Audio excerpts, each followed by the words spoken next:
deep beneath the sun-dappled surface of the Red Sea where the vibrant coral reef yields to shadowed crevasses, an ancient monster lies in wait, a giant Moray eel, armed with bone-crushing jaw strength and rows of backward-curving, razor-sharp fangs. It is a creature designed for ambush. For almost any living creature, venturing near this dark lair is an instant death sentence.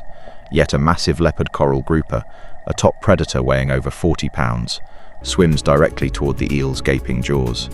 It does not come to fight, nor is it running for its life. Look closely at what happens next. The grouper stops mere inches away and begins to rapidly shake its head from side to side at a rhythmic frequency. This is no display of fear, it is a coded signal, an explicit invitation to form a deadly hunting alliance. The Moray blinks and slowly uncoils its 2-meter body to follow. Why would two solitary apex predators agree to join forces?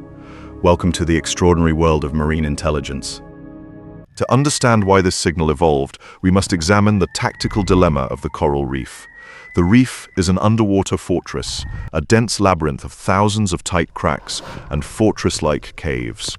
The grouper is an open-water missile. Driven by powerful muscular fins, it can accelerate from 0 to 25 miles per hour in a fraction of a second. But its broad, rigid frame is its downfall. The moment prey slips into a narrow crevice, the grouper is completely powerless. The Moray eel, by contrast, is a master of the shadows. Lacking rigid ribs, its sinuous body can snake through the most convoluted coral tunnels. Yet out in open water, the Moray is slow, clumsy, and nearly blind. Small fish easily evade its sluggish lunges in the open blue. Hidden inside the Moray's throat lies one of nature's most terrifying weapons, a second set of jaws known as pharyngeal jaws. While the outer jaws pin the victim, the inner jaws spring forward, latch on, and drag prey down into its gullet, just like the extraterrestrial xenomorph. One hunter possesses blinding speed, but cannot penetrate the reef. The other can navigate any crevice, but cannot give chase in open water. Evolution had created the ultimate tactical stalemate. Rather than accepting starvation, the coral grouper did something scientists once thought was reserved only for primates. It mastered intentional communication.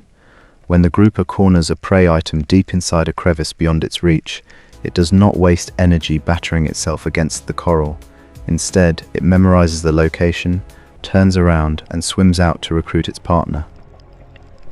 It approaches the Moray's den and performs the head-shaking dance. Once the eel agrees, the grouper acts as a tactical scout.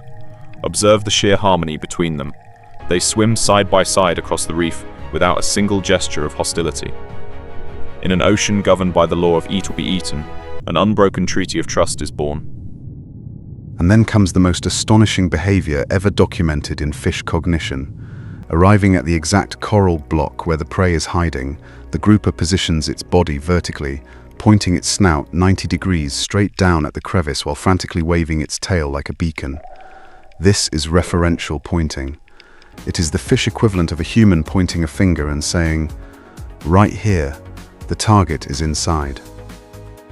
Understanding the signal instantly, the Moray eel plunges deep into the dark coral fissure. Trapped inside, the small reef fish faces an inescapable nightmare, a double pincer attack. If the prey remains huddled in the crevice, the eel's secondary jaws will tear it apart in the dark. Panicked, the prey dashes out toward the open water, only to be snapped up instantly by the grouper waiting patiently at the exit. Stay inside and you perish. Flee outside and you are devoured. This cooperative strike eliminates every hiding spot and neutralizes every defense. Marine biologists have calculated the staggering math behind this partnership.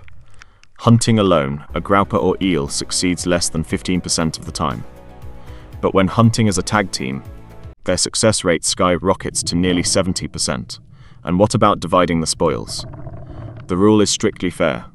Whoever catches the prey swallows it whole. If the eel feeds, the grouper never attacks in jealousy. It patiently accepts the outcome, knowing that on the next coral head, the prize may be its own. A flawless sharing economy beneath the waves.